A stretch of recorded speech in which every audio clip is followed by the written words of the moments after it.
Alrighty, everybody, welcome in. It's time for some chess. So we're going for probably our King's Indian defense. We'll see if my opponent... Okay, so this is a London system. I don't know the London systems very well. I wish I did, but I just don't know them very well. I think I'm safe to just continue my plan. I don't think there's anything that I need to worry about.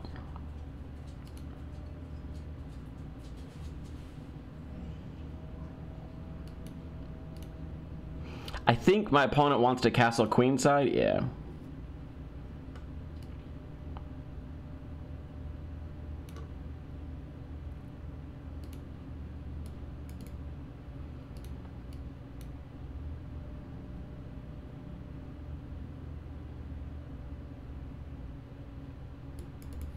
Sorry, I'm just taking a quick gander at what I want to do. Yeah, that traps my knight, so I gotta be careful there.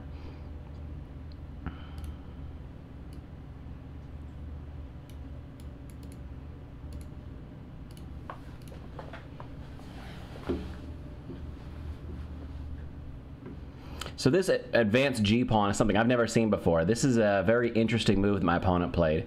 I can say with certainty that it is definitely out of my wheelhouse.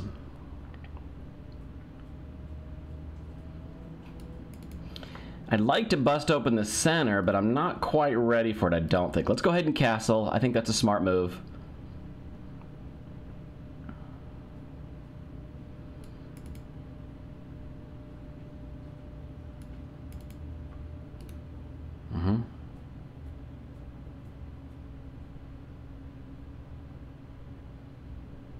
So push. My opponent has 1, 2, 3 defenders in that square, and I only have 1, 2 on that. But one of the things I'm really considering, though, is trading off my light square bishop to get rid of that knight, gain more control over the center E square.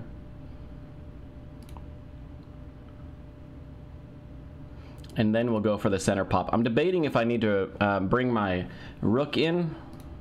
Okay.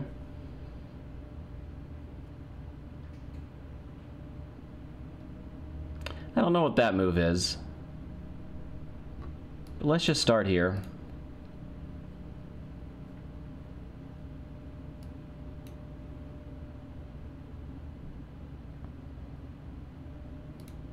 I mean, that's just too juicy, right? You have to line up the rook when the opponent's king and queen are opposite each other.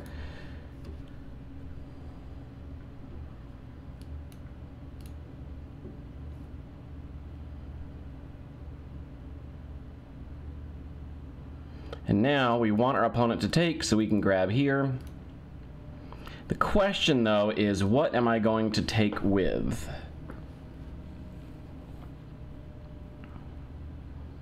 Do I take with the rook or do I take with the bishop? And the reason that's an important question is because taking with the bishop gives me access to this. Taking with the rook is nice, but I still need more development, I think. Let's go ahead and just take here. It is a risk putting my bishop out here like this, because that's supposed to be my strong piece. Now there is obviously, this is the #1 threat right now. My opponent really has to do something about moving their queen around. Sacrifice the bishop to win the queen. But realistically, what I'm looking at is... Alright, what does my opponent want?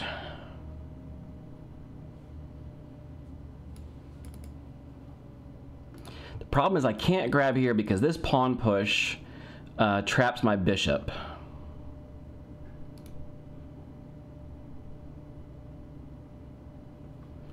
But I can do this. My opponent's going to drop the knight back as a defensive measure. And then what? And then we have to look at this. So we'll probably just develop this way. Yeah, let's do this. This is a good plan. My opponent's going to drop the knight back. Well, I mean, he doesn't have to. It is defended, technically.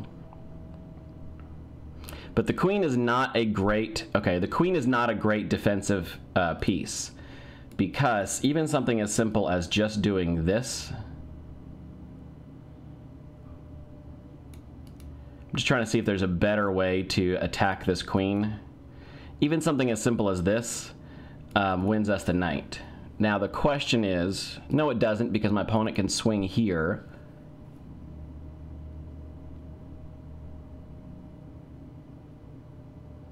And then I'm not really threatening anything. All right, so let's simplify this a little bit. So my opponent is possibly looking at this.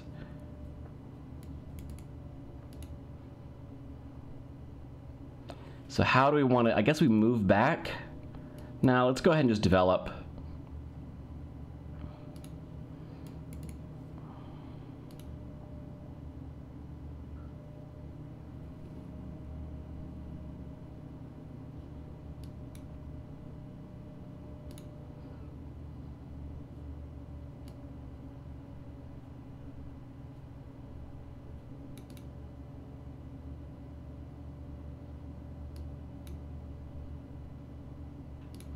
So I'm retreating my bishop so that I can get access here. But I also want to keep this bishop on this diagonal because this is what I'm looking at now. Obviously, we always want to keep that in the back of our mind, what our attack is looking like. We've got our rooks connected, we are developed. This knight is a little misplaced. I shouldn't say misplaced, it's not doing anything yet.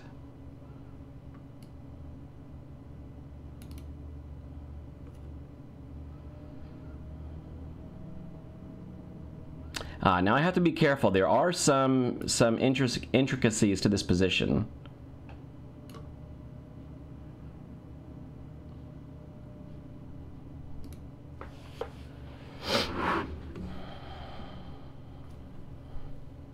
Notice this is, so my opponent's got 1, 2, right, 1, 2, 3 heavy hitters. So I want to keep my queen where I can do something with it. I'm thinking now that I should have brought my bishop here so that I could have just grabbed.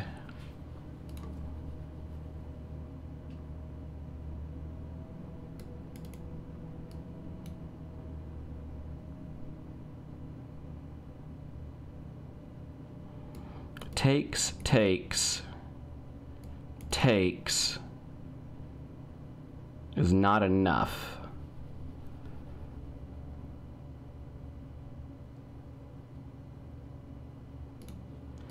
All right, so this gives us pressure here, gets our queen out of the way, and then we probably will, no, we can't tuck it up on, well, I guess we could, there's really no threat.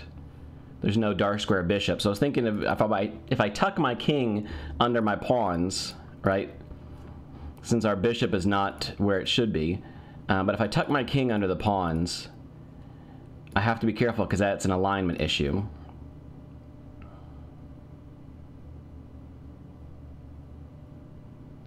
I think my opponent's going to have to put his rook there.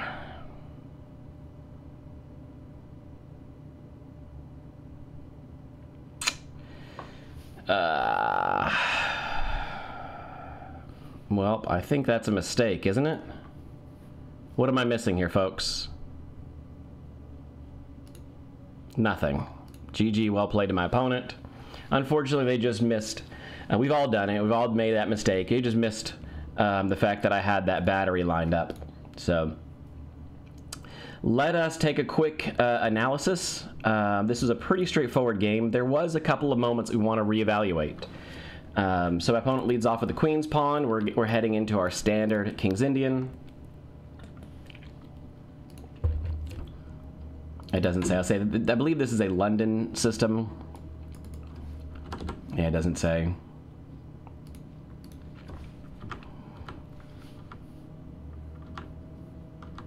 But I felt pretty good here. This I am not familiar with at all.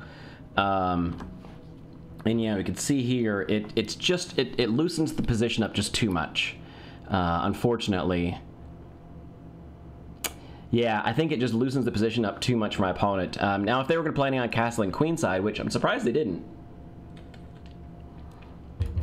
this pawn storm on the outside like this, a king side attack should work fine, but just tuck the king over here on the queen side.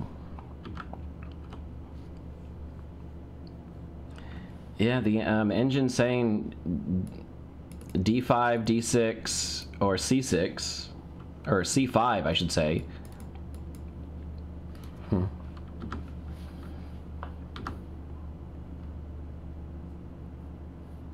Yeah, no tricks, just a solid move, and then, yeah, just an easy decision there.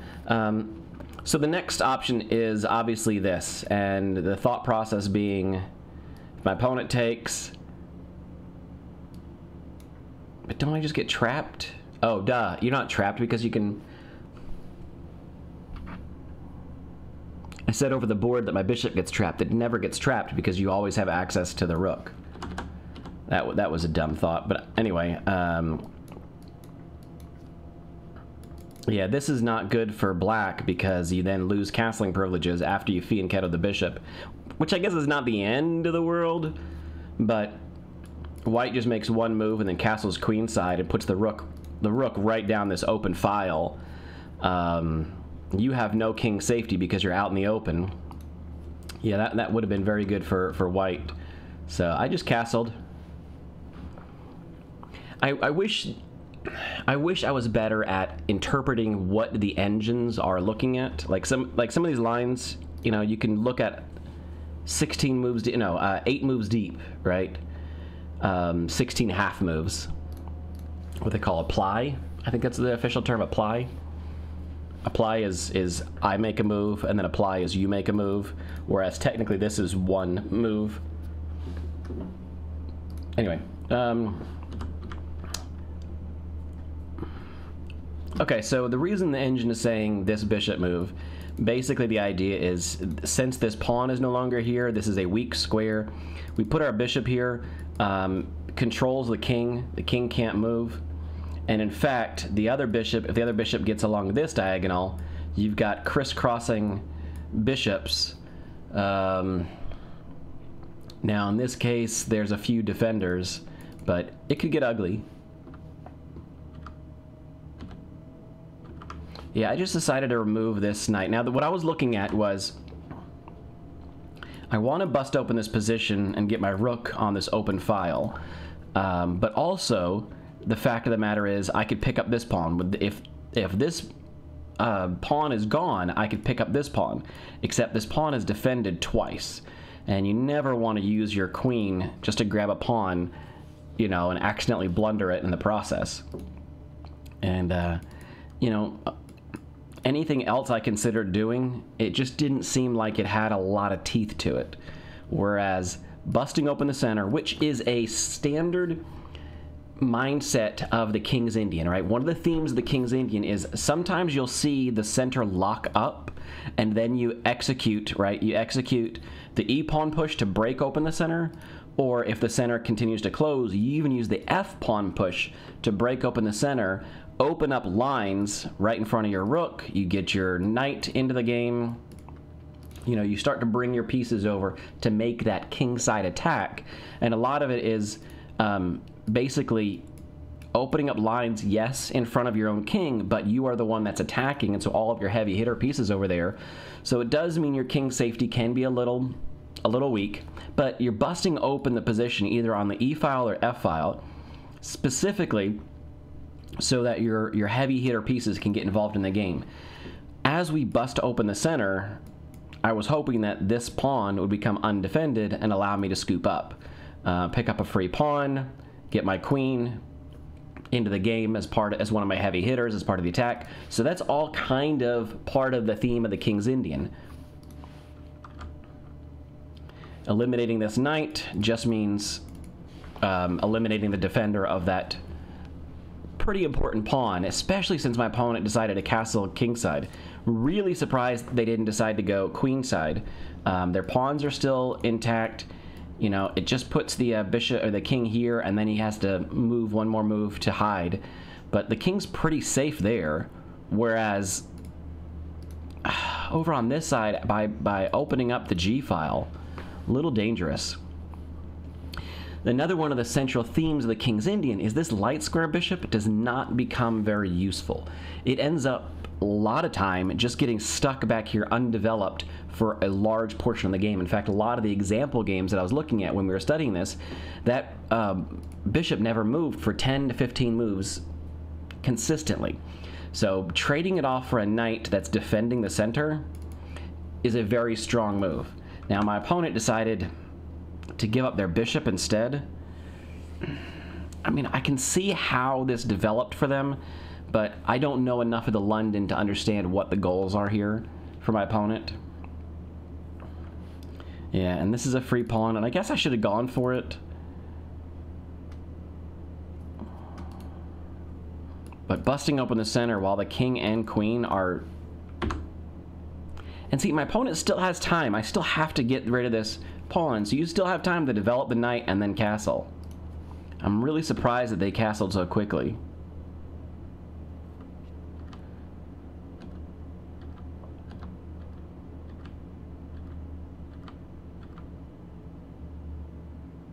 So we're even, right? Yeah, we're even. I basically could have picked up a free pawn, but instead I allowed my opponent to keep, you know, to trade off. But I wanted to get rid of this pawn, obviously, to open up the center. So I'm kind of a pawn sacrifice, not exactly, but kind of a pawn sacrifice because I could have just picked up a freebie pawn, threaten another pawn.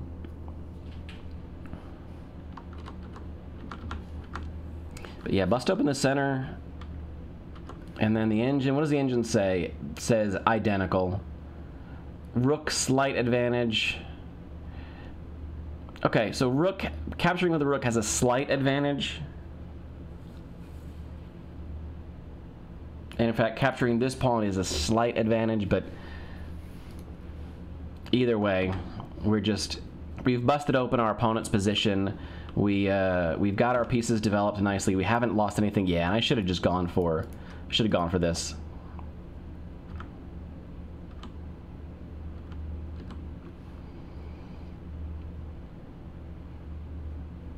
I was debating on retreating the bishop to put pressure on this knight, but I thought that I could chase the queen away. And you see here, yeah. But then I figured my opponent could do something like this, right? Counterattack, counterattack. So trade, trade. Oh, but then I guess I still have that at the end of the line. I just didn't want my opponent to get back into the game.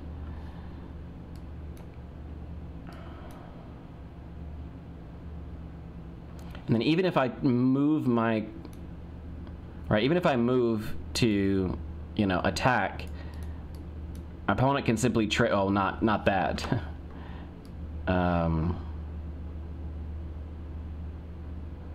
Yeah, basically my opponent has 2 attackers. And I guess I have 2 defenders. Interesting. Alright, so at this point in time, yeah, not great. Yeah, allowing the... I'd basically have to sacrifice a rook. Well, not really. I could have moved my queen out of the way. But then, unfortunately, this just allowed me to reposition my queen, and then, yeah, my opponent has to block. Well, I guess the knight coming back... Ooh, the knight coming back would have been strong. Defends and attacks.